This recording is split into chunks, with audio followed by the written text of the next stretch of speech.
मनोहर हिंदी कहानियां पर आप सभी का हार्दिक स्वागत है। आज की कहानी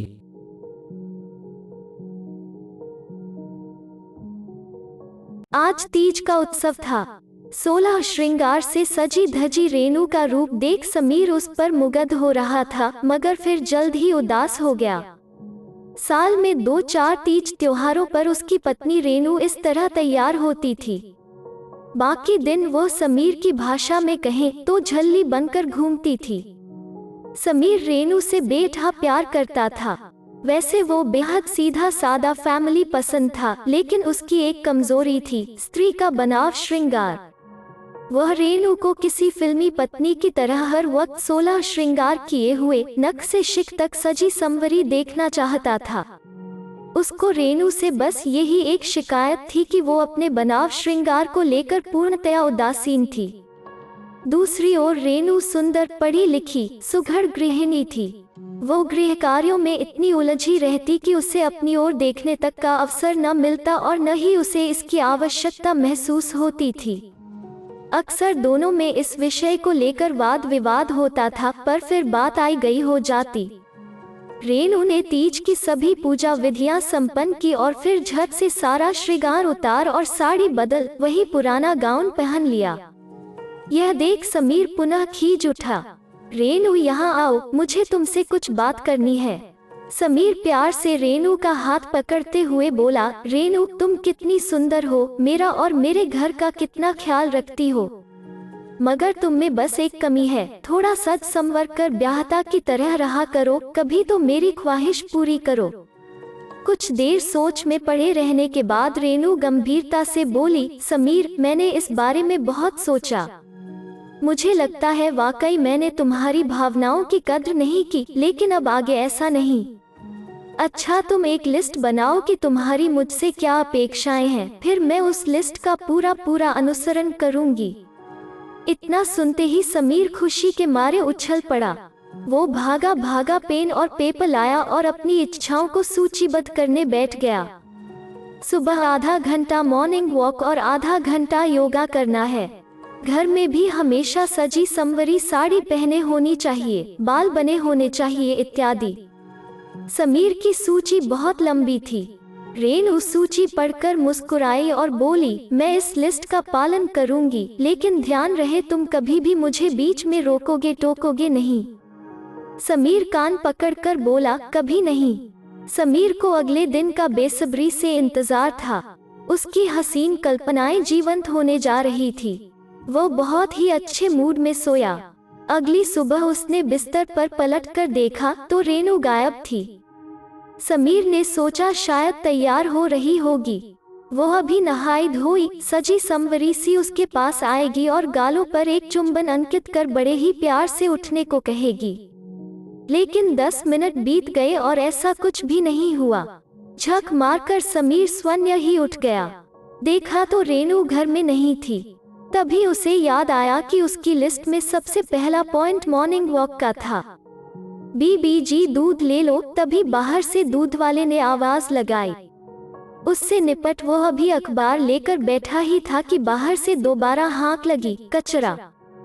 हद है, इन लोगों को सुबह सुबह कुछ और काम नहीं है क्या? समीर अखबार पटकते हुए उठा और कचरा देकर बेचैनी से घड़ी देखने लगा।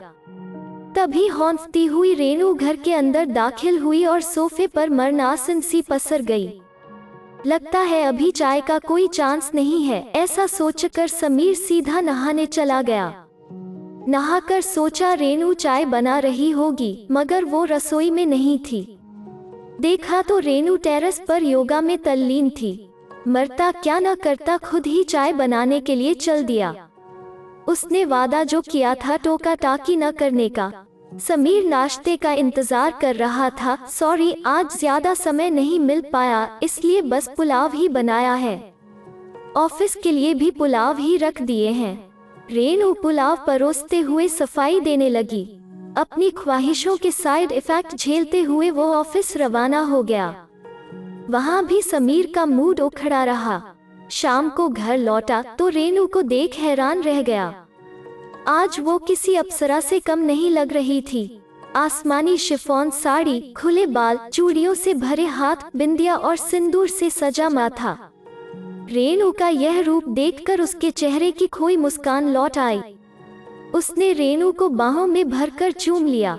समीर का उस पर यूं मोहित होना रेनू को भी अच्छा लग रहा था। चलो यार, एक कप अच्छी सी चाय पिला दो, आज सुबह तुम्हारे हाथ की चाय पीकर नहीं गया। तुम्हारी कसम बहुत बुरा दिन गुजरा, समीर रेनू के हाथों को चूमते हुए बोला। चाय? दरअसल मैं आज रसोई साफ नहीं कर पाई। अब इतनी अच्छी साड़ी पहनकर गंदी रसोई में चाय बनाऊंगी तो सब खराब हो जाएगी। चलो आज कहीं बाहर चलकर चाय पीते हैं, खाना भी बाहर ही खाएंगे।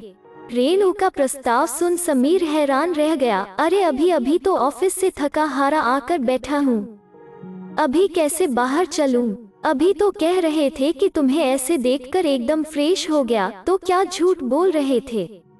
रेनू इठलाते हुए बोली। अपने ही वक्तव्यों के जाल में उलझे समीर को रेनू के सामने नतमस्तक होना पड़ा। समय अपनी रफ्तार से गुजर रहा था। रेनू ने अपनी दिनचर्या को लिस्ट के हिसाब से ढाल लिया। अब वो घर से ज्यादा स्वयं पर ध्यान देने लगी थी। उसी अनुपात में उसके खर्चों में भी वृद्धि होने लगी। आज मुझे फेशियल कराने जाना है, जरा 500 रुपए देना। मुझे कुछ कॉस्मेटिक खरीदनी है, 1000 रुपए चाहिए। साड़ी की मैचिंग लिपस्टिक और चूड़ियां लेनी है, 700। और उसकी मांगे अंतहीन होती जा रही थी। रेनू अब घर को पहले जैसा साफ सुथरा नहीं रखती, कपड़े समय पर तैयार नहीं मिलते। नाश्ते में कितने दिनों से बस टोस्ट ही खा रहा हूँ, जब देखो खुद को आईने के सामने खड़ी निहारती रहती है। समीर ने कभी सपने में भी नहीं सोचा था कि उसकी ख्वाहिशों के इतने साइड इफेक्ट होंगे। एक दिन उसने रेनू को टोकते हुए कहा, रेनू जरा घर साफ रखा करो, देखो मेज पर कितनी धूल जमी है, पूरा घर जालों से भर गया है। क्या तुम्हें ये सब नजर नहीं आता? नजर तो आता है, मगर क्या करूं, समय ही नहीं मिलता। पहले कैसे सब कर लेती थी, पहले की बात और थी। पहले मेरा सारा समय इन्हीं बेकार के कामों में निकल जाया करता था। मैं खुद पर जरा भी ध्यान नहीं दे पाती थी, खुद भी थकती थी और तुम्हें भी नाराज कर देती थी। मगर तुमने मेरी आंखें खोल दी। देखो मैं तुम्हारी लिस्ट पर 100% अमल कर रही हूँ। अब तो तुम खुश हो ना? रेनू समीर की गर्दन में बाहें डालते हुए बोली। वो तो ठीक है, मगर घर?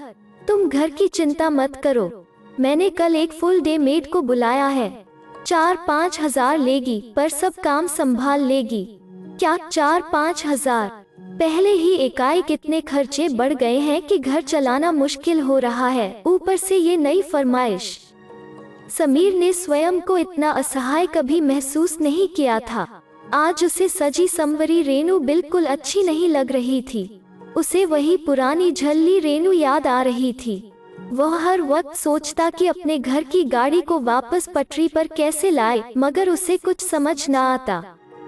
नहीं, बस बहुत हुआ, मैंने ही अपनी सुखी गृहस्थी को तितर बितर किया है और अब मैं ही इसे ठीक करूंगा। समीर ने दृढ़ निश्चय किया। रात को रेनू जब बेडरूम में आई तो वो बोला, रेनू मुझे तुमसे कुछ जरूरी बात करनी है। अब क्या हुआ? रेनू लापरवाही से बोली। प्लीज मुझे मेरी पहली वाली रेनू लौटा दो, वो जो सीधी साधी थी, मेरा और मेरे घर का ख्याल रखती थी, जिसके हर काम में प्यार झलकता था। मुझे नहीं चाहिए किसी फिल्मी हीरोइन जैसी बीवी, मुझे नहीं चाहिए झूठा सास सिंगार। तुम जैसी थी बहुत अच्छी थी, फाड़ कर फेंक दो वो लिस्ट। अब मैं तुमसे कभी कोई फरमाइश नहीं करूंगा। समीर भावावेश में बहा चला जा रहा था। यह सुन रेनू के चेहरे पर विजयी मुस्कान तैर आई। उसके लिए ये पल असीम आनंददायक था। आज उसने समीर को गलत ठहराकर स्वयं को सही साबित कर दिया था। थोड़ी ना नुक्कड़ के बाद रेनू ने समीर के पछतावे भरे निवेदन को स्वीकार कर लिया। बहुत दिनों के बाद समीर को सुकून भरी गहरी नींद आई थी। सुबह आंखें खोली, देखा तो पाया कि रेनू पहले की तरह गृह कार्यों में व्यस्त थी। उसने राहत की सांस ली। आज टेबल पर पहले की तरह उसका मनपसंद नाश्ता लगा था। नाश्ता करके वो खुशी खुशी ऑफिस चला गया। शाम को वापस घर आते हुए वो सोच रहा था, आज तो घर में वही पुरानी झल्ली रेनू मिलेगी। बाल बिखरे होंगे, पुराना सा सूट पहना होगा, किसी न किसी काम में उलझी होगी। मगर घर पहुंचकर देखा तो स्तब्ध रह गया। सामने सजी धजी रेनू सामने खड़ी थी। उसे इस रूप में देख समीर भयभीत हो उठा। तो क्या रेनू ने मुझे माफ नहीं किया? वो डरते डरते घर के अंदर आया तो पाया कि घर शीशे की तरह चमक रहा था। सब कुछ पहले की तरह व्यवस्थित था। रेनू चाय लेकर आई और समीर का हाथ पकड़ते हुए बोली, समीर, मुझे भी आज तुमसे कुछ जरूरी बात करनी है। रेनू की बात सुन समीर ऐसे अलर्ट होकर बैठ गया जैसे अभी उस पर कोई मुसीबत आने वाली हो। ऐसी क्या बात है? मुझसे फिर कोई अपराध हो गया क्या? अपराध तुमसे नहीं बल्कि मुझसे हुआ है। कल तुम खुद को दोषी मानते हुए मुझसे माफी मांग रहे थे। क्या है तुम्हारा दोष? बस यही ना कि तुम अपनी पत्नी को सुंदर रूप में देखना चाहते हो। ये तो कोई दोष नहीं है, ये तो तुम्हारा मेरे प्रति लगाव है। दोषी तुम नहीं बल्कि मैं हूँ। मैंने तुम्हारी मासूम ख्वाहिश का मजाक उड़ाया है, उनका दमन किया है। अरे ये क्या कह रही हो? समीर उसे टोकते हुए बोला। नहीं, मुझे कह लेने दो। मुझे तुम्हारी बार बार एक ही रट से चिढ़ हो गई थी, इसलिए मैंने तुम्हें सबक सिखाने की सोची। जानबूझकर घर को अनदेखा किया, फिजूल खर्ची की, तुम्हें समय देना बंद कर दिया। रेनू की पलकें आंसुओं से भीग चुकी थी। अगर हो सके तो मुझे माफ कर दो। नहीं नहीं, ऐसा मत कहो, तुम मुझे माफ कर दो। मैंने अपना इच्छाएं जबरन तुम पर लादना चाहिए। कभी घर के कामों में तुम्हारा हाथ नहीं बंटाया, लेकिन अब ऐसा नहीं होगा। अब मैं तुम्हारा पूरा ध्यान रखूंगा। समीर रेनू को गले लगाकर कहता जा रहा था। अच्छा चलो ऐसा करते हैं कि एक नई लिस्ट बनाते हैं जिसमें लिखेंगे कि हमको एक दूसरे का कैसे ख्याल रखना है। हे भगवान, फिर वही लिस्ट। रेनू ने अपने माथे पर जोर से हाथ पटका और फिर दोनों हंसने लगे। उनकी हंसी में ना जाने कितनी मासूम ख्वाहिशों की खिलखिलाहट भी शामिल थी। अगर आपको यह वीडियो पसंद आया तो इसे लाइक कीजिए, शेयर कीजिए और इस चैनल को सब्सक्राइब कीजिए। धन्यवाद।